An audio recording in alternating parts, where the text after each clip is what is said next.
There's so much data that's being transferred to and fro every minute of every day.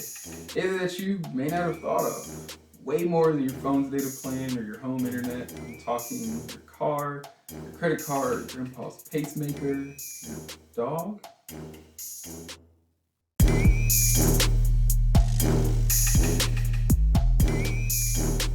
Hey everybody, welcome back to Master of None. I'm your host Kyle, and today we're going to talk about the ever ambiguous Internet of Things. Wow, what a treat, huh? Today we're in what's called the third industrial revolution, which involves telecommunications and data. A lot of that data is created by devices generically lumped into the Internet of Things. Hey, what is the Internet of Things? Here's a summary from Wikipedia. The Internet of Things is a system of interrelated computing devices, mechanical and digital machines provided with unique identifiers and the ability to transfer data over a network without requiring human-to-human or human-to-computer interaction. Yeah! So you're probably like, what is that in English? The Internet of Things is a very broad term that refers to the ecosystem of devices that are sending and receiving data to and from one another, and without needing me, you, or anybody to continually start that process. It's a very broad term because its application is so vast, and the ways in which these applications are growing is astonishing, to say the least. In 2006, there were roughly 2 billion connected devices globally. 2015, there were 15 billion. And 2020 is expected to see 200 billion devices. Damn. That's according to IDC, Intel, and the United Nations. And when I say connected, I mean having an internet connection, if you will. And in the universe of consumer goods, it's devices that have the word smart in front of it, like your smart TV, smart speakers, and everything else that has any type of internet connection. But that's just a small fraction of the entirety of the Internet of Things, all of which I couldn't make enough videos to cover them. It's just too much, like 200 billion? Come on, dog, like that's crazy. With all these devices, there's an insane amount of data being transferred every minute of every day that will continue to increase. I could probably make a whole video talking just about the amount of data that we see and that we use every day, so hit the like button if you'd like to see that. This data is encrypted, collected, analyzed, and then redistributed as useful information, whether it's to another Internet of Things device or to a human being.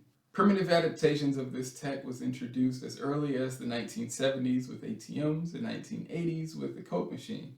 Initially being remote access and checking inventory from afar, or machine-to-human interaction, to becoming the basis of a world of autonomy and artificial intelligence, or machine-to-machine interaction, which is the future. But what does that mean to us? Well, we have to think of where it's useful. This is another one of those things where our first thoughts goes to consumer goods, when in actuality, the majority of the market of Internet of Things devices is in business, manufacturing, and healthcare. About 70% to be specific. These are devices that help create increases in productivity and increases in quality of products and increases in personal health monitoring.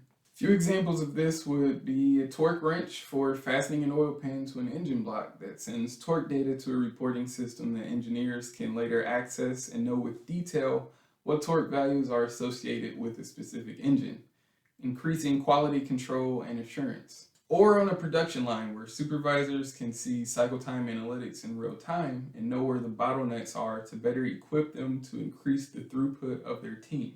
And of course, your pacemakers, sending information to your doctor, and they can contact you when they notice questionable activity in your heart remotely, increasing emergency response times. But for those of us who are out here just trying to live our everyday best lives, most of these just don't apply, but here are a few things that do. So I live in this real old house, right?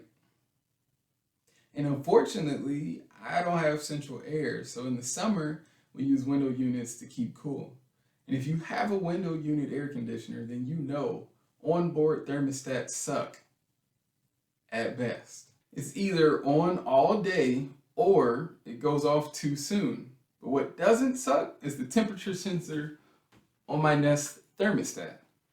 And then I had to get this smart plug that theoretically connects my dumb AC to the internet.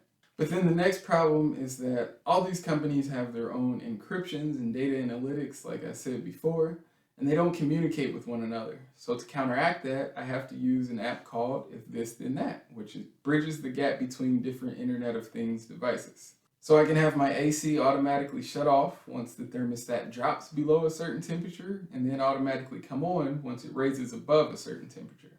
And that works pretty well for us. But of course, there are more simple applications, like checking inventory of products in a store from your phone before you go to the store. Think the Internet of Things. Giving your pet the implant for identification if you ever lose them. Think the Internet of Things. Or getting to the store and then realizing you forgot your card at home, but you have the credentials on your phone through Samsung Pay. Think Internet of Things.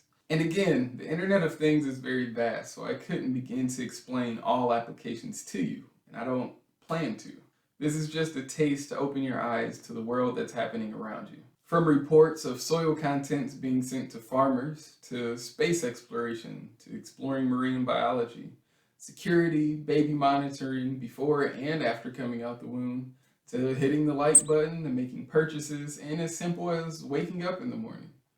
I'm leaving a few more details in the description for you to look into, like what Visa is working on for card payments is really dope. Share in the comments what's your favorite Internet of Things capability and what you're looking forward to the most. As always, thank you for watching. Like, share with a homie, leave comments, and subscribe if you want to grow with me. Deuces. Okay, cool.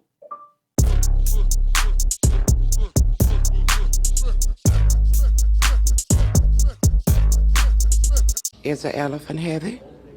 I'm coming back, baby.